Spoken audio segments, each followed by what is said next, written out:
Good afternoon, everyone. Afternoon. It's an honor to be joined today by Whip Catherine Clark, Chair Pete Aguilar.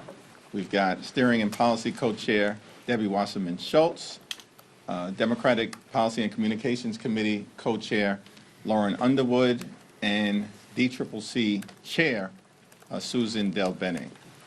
Last night was a big night for the American people, and of course a big night for the Democratic Party and our candidates who were successful all across the country in making it clear to the American people that we're going to fight to lower the high cost of living, stand up for them, improve their quality of life, address the Republican health care crisis, and push back against the extremism that is being unleashed with record speed on the American people. It's clear that last night was also a decisive repudiation of Donald Trump and failed Republican policies.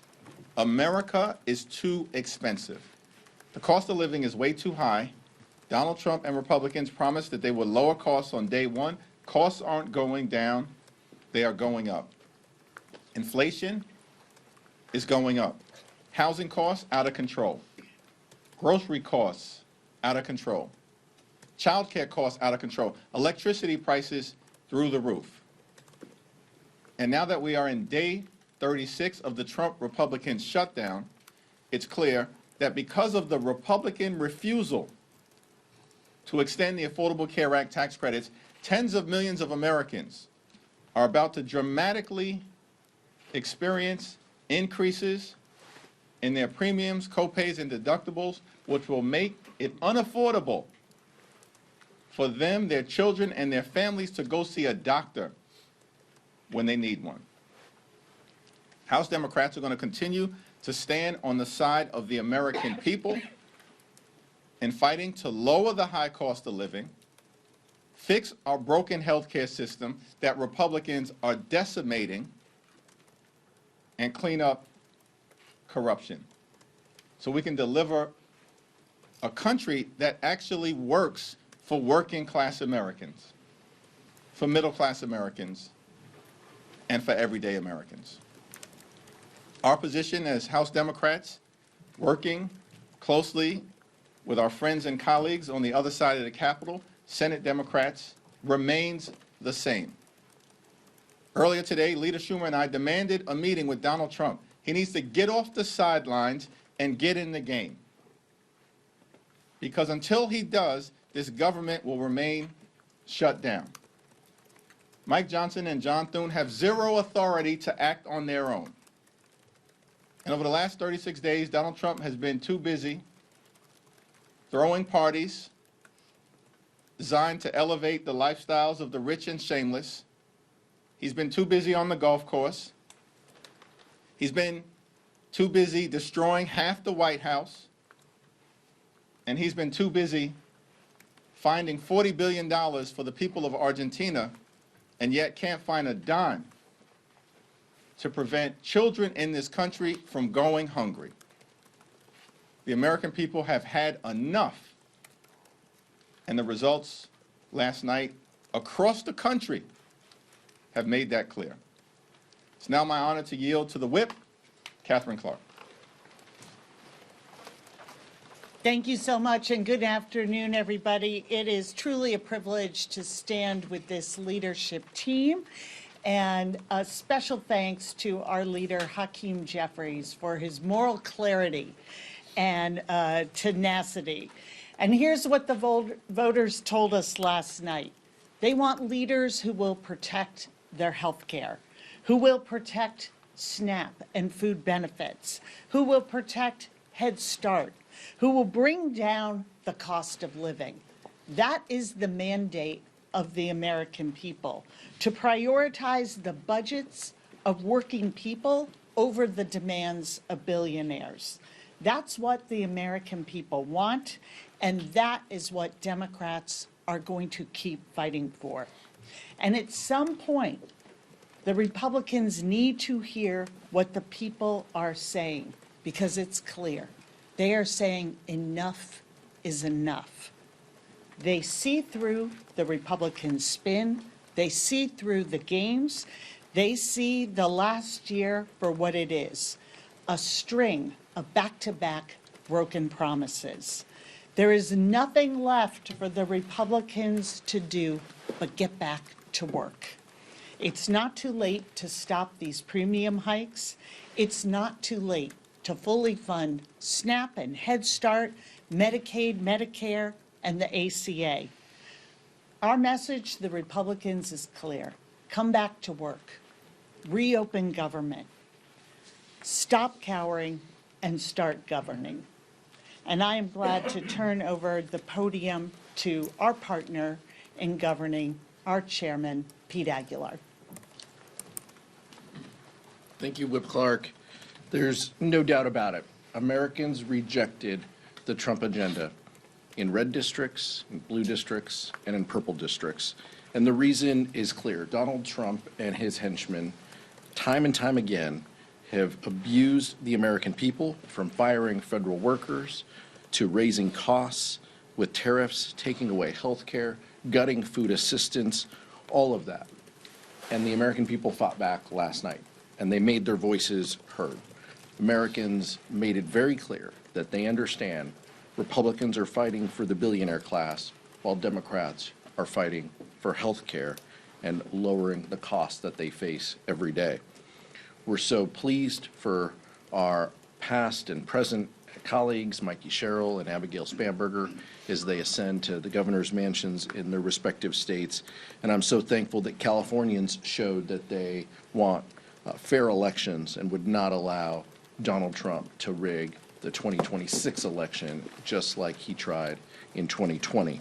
Across the country, the message of affordability was loud and clear and resonated with the American people, who are facing record high prices thanks to the Trump agenda. The American people are begging Republicans to put an end to this chaos, and we hope Donald Trump will listen. Leader Jeffries, for your hard questions. Questions? Chad, Oh, okay. I didn't know. Thank you. Good afternoon. you back with that microphone again? Always with the microphone. Attached to the hip here. So, you wrote to the president demanding a bipartisan meeting. Why do you think, based on how things have gone over the past 36 days, that any meeting now would be different than the meeting you had back in late September? Well, that's a good question, because we've seen nothing but irresponsible behavior from Donald Trump subsequent to the meeting that we demanded then, that he reluctantly agreed to.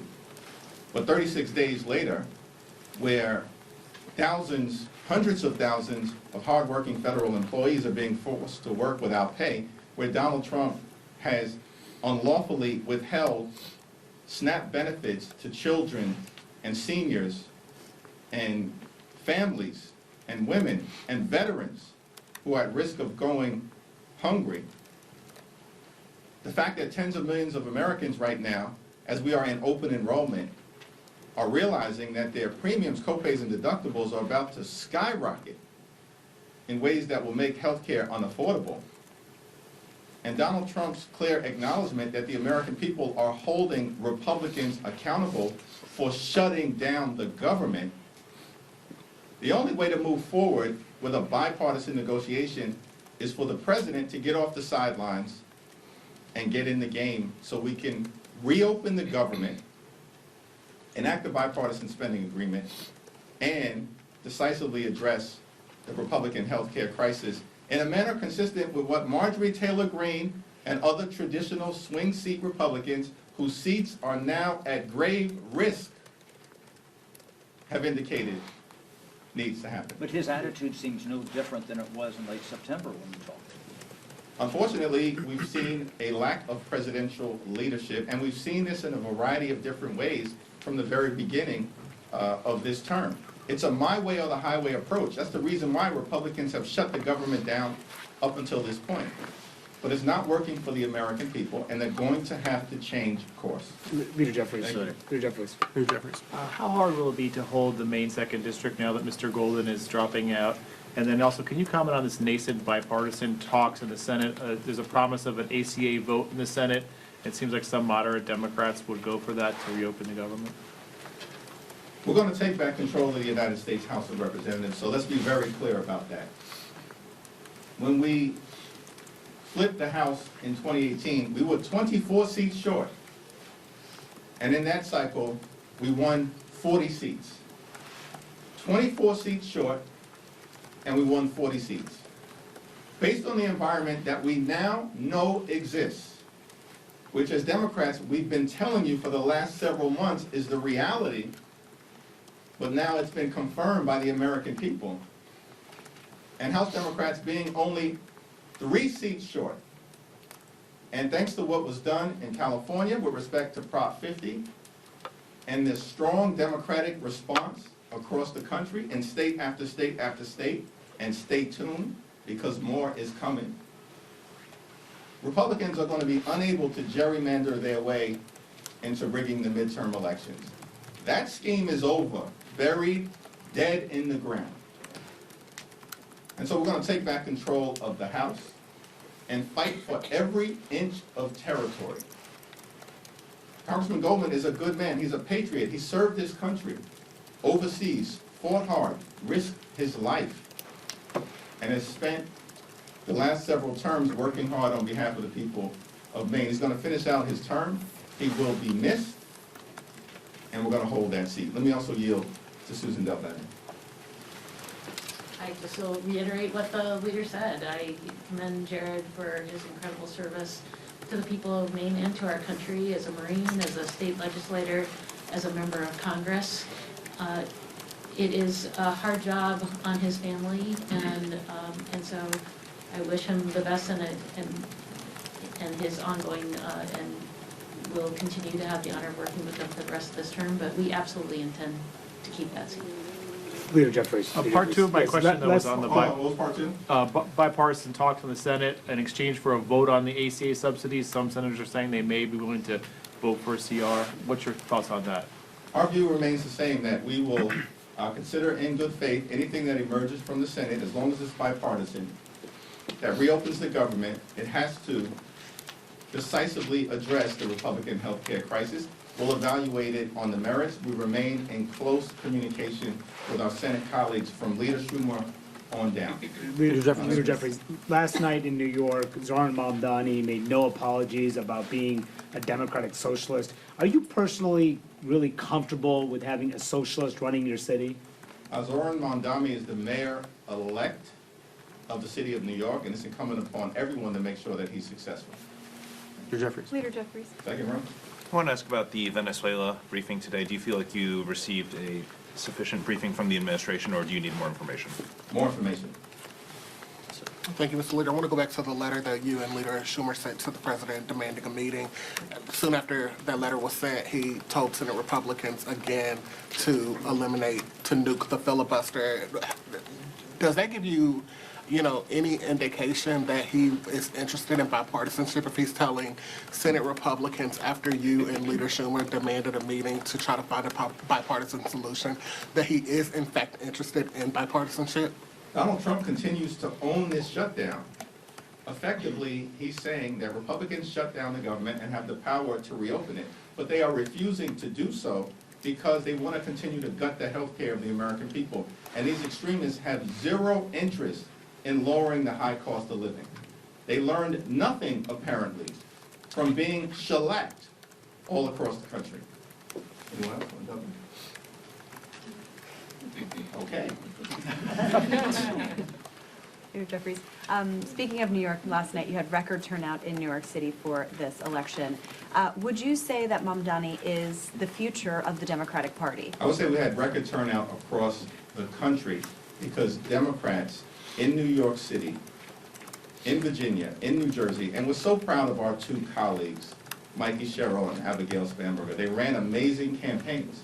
But what Democrats have done all across the country is lean into the issue of affordability because of the fact that America is too expensive. Costs are too high, and Donald Trump and Republicans, not only have they not done anything about it, they've made it worse. As a result of the Trump tariffs, as a result of them detonating the clean energy economy, that's why electricity bills are skyrocketing. And now, of course, they're forcing these dramatically increased health care premiums to be visited upon the American people. And just, What are some things from the Venezuela briefing that you did not hear that you would like to hear? One, we need a full congressional briefing. One of the reasons why we haven't had one is because Mike Johnson and House Republicans have literally been on a taxpayer-funded vacation for the last 6 weeks. This is extraordinary. Mike Johnson has castrated his own majority. They are running scared. They have nothing to say. They're on the sidelines. There's no health care plan. They have no interest in lowering the high cost of living. And of course, they continue to run this pedophile protection program, which is why they have not sworn in Representative-elect Adelita Grijalva, which is egregious that this has gone on now for 6 weeks. Can I say something about Venezuela? Yeah. I represent the district with the most Venezuelans in the country. I have not been briefed, and I'm glad that at least the administration briefed some of our leadership.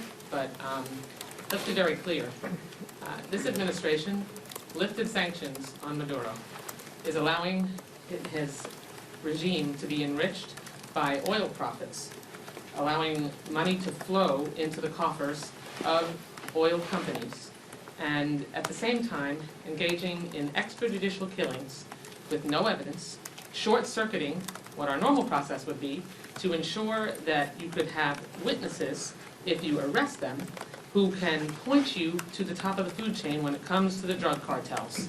And so, and then on top of that, he is allowing those oil profits to flow into Maduro so that he can deport the 600,000 Venezuelans that are here who had TPS that he yanked from them, in spite of the fact that he is still calling Maduro the head of a narco-terrorist regime. How can you justify sending 600,000 people back to a narco-terrorist regime and suggest that safety there has improved? He's a hypocrite. He could care less about Venezuelans or any other Hispanic community, which is why, with the ICE roundups that have taken place for months, you saw huge shifts yesterday in Hispanic communities' voter turnout, flipping from leaning towards Trump to leaning towards Democratic candidates.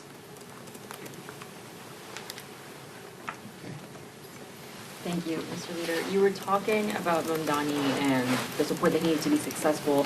What does he need to do in order to be considered a success for Democrats?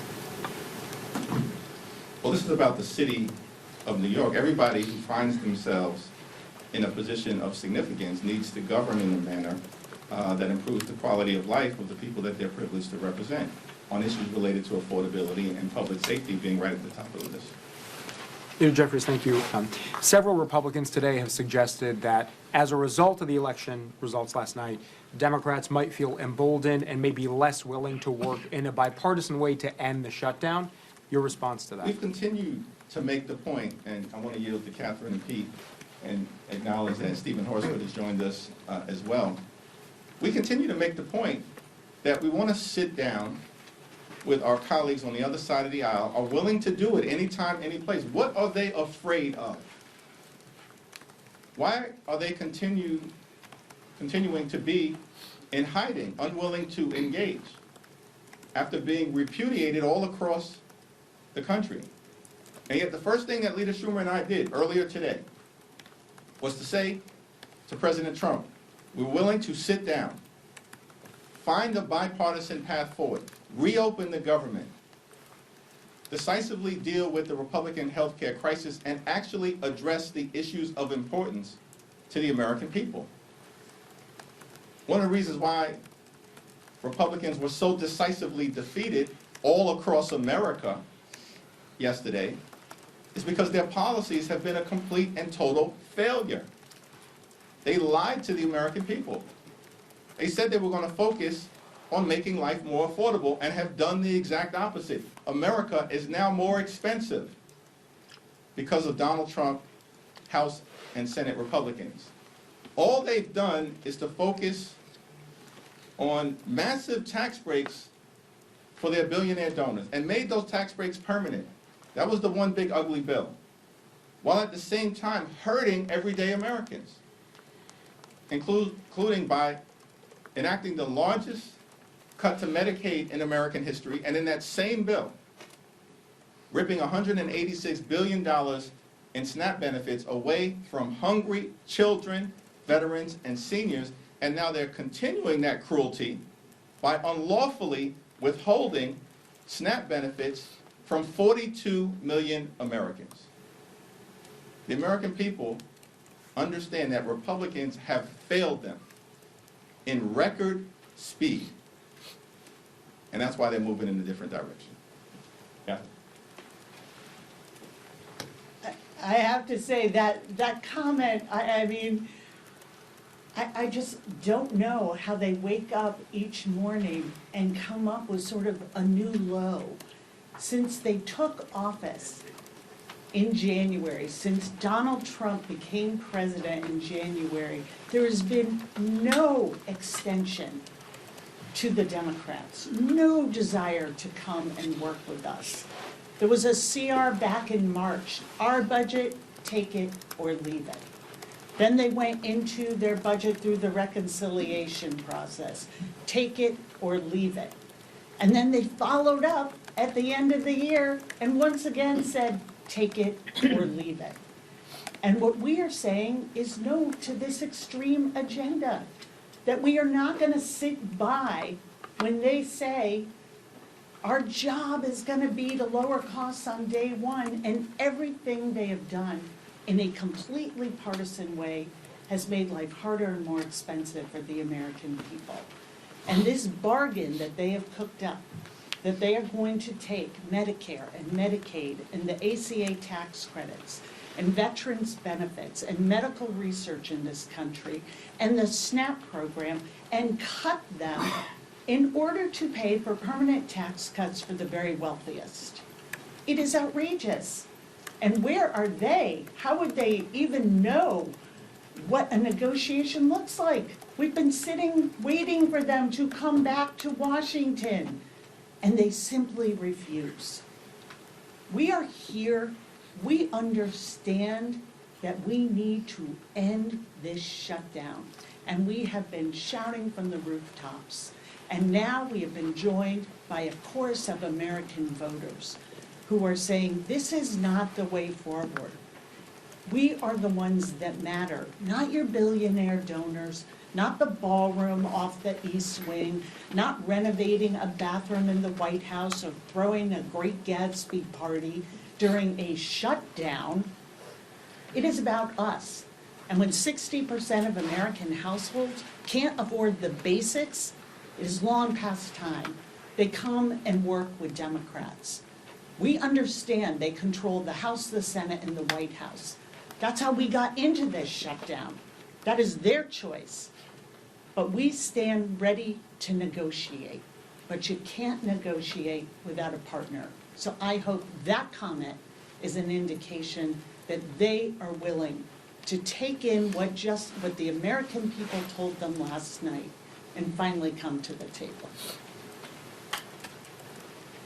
Democrats' position is unchanged. We want Republicans to come back to town. We want to reopen government. We want the president to directly engage. And the reason why Leader Jeffries and Leader Schumer are asking is very clear.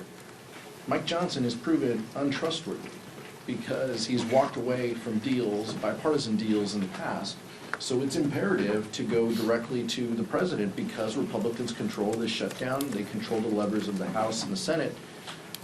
But even President Trump now acknowledges that this shutdown may not be the right strategy. So it isn't Democrats who are changing our position. That's a question for Speaker Johnson and Donald Trump. They need to get on the same page. Is the shutdown helpful or harmful to their position? We just don't know. But it's clear that the president believes that the shutdown played a role in their electoral losses last evening. We have been very clear. This is about the American people. This is about the affordability crisis that they face. That was the same comments that we said last week and 2 days ago as we're saying today. Republicans need to come to the table. They need to reopen government. The only way to do that, we feel, is direct discussions with the president, who clearly feels the pinch of the shutdown and thinks that Republicans have gone down the wrong path. Third row. Thanks, Leader. Secretary Duffy just announced a 10% cut in flights across 40 major U.S. airports due to staffing shortages. Any reaction to that, and how it will affect travelers throughout the rest of the shutdown? Donald Trump, House and Senate Republicans need to come to the table so we can reopen the government, enact a bipartisan spending agreement, and decisively address the Republican healthcare crisis. That includes hospitals, nursing homes, and community-based health centers closing all across America as a result of Republican policies that are putting the health and well-being and safety of the American people in jeopardy. Fellow Speaker, so, sorry, Mr. Jeffries. That's all right, I like the way you said it. Sorry. So, obviously, Democrats have gained quite a bit of momentum from last night, winning major elections. How do you carry that momentum even as the shutdown continues and people continue to be hurt by it? Well, we are laser focused on reopening the government, on finding a bipartisan path forward, and addressing the issues that the American people have clearly indicated they want addressed, such as lowering the high cost of living and fixing our broken healthcare system, while delivering a country that actually puts working class Americans, middle class Americans, and everyday Americans first, as distinguished from what Republicans have done, which is to prioritize solely their big donors, the wealthy, the well-off, and the well-connected. Stephen, you want to jump in along? We're in a spread the love kind of mood today. Well, I would just say it's really clear to me that the results of the election yesterday prove that Donald Trump's agenda is broadly unpopular. His approval numbers show that he's incredibly weak. He's lost. You know, where I'm from, we call that a loser. Democrats, Team Blue, won. And we are here inviting the president to come back to the negotiating table. I think that that's something that the American people would broadly support. It's certainly a winning position. We're very excited for the midterm elections next November. So, I'll just add that what Leader Jeffries has really helped to ensure that the House Democratic Caucus stays focused on are the people that we serve.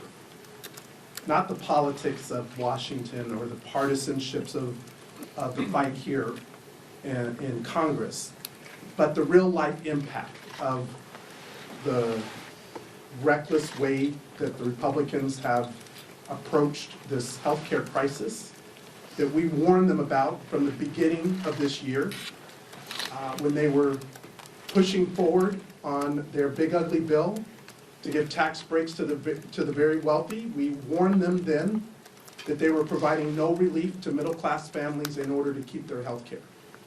We warned them that when they cut $168 billion out of the nutrition assistance program, that it was going to come back to bite them, because it's not just the beneficiaries of SNAP, but it's the local grocery stores who are now losing the economic impact of those dollars.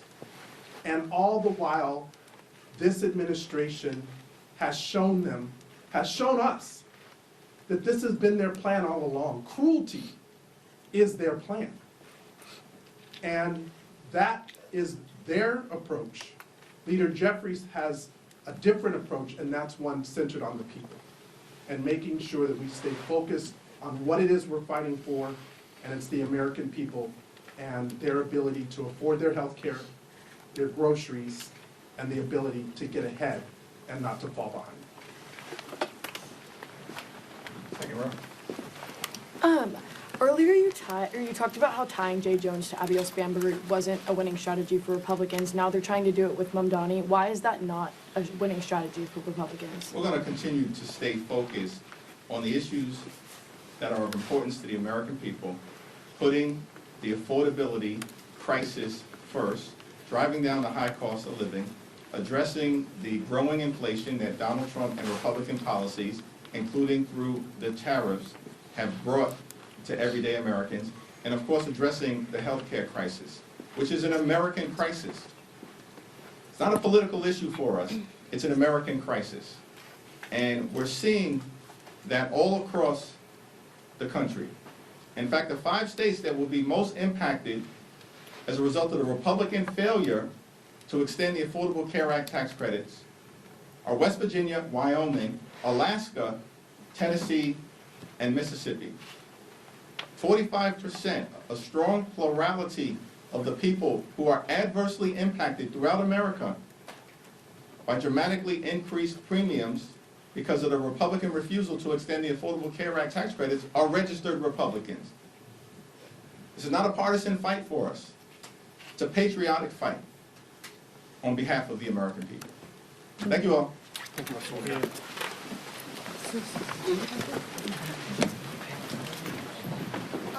Just send you my article. Which one? Please.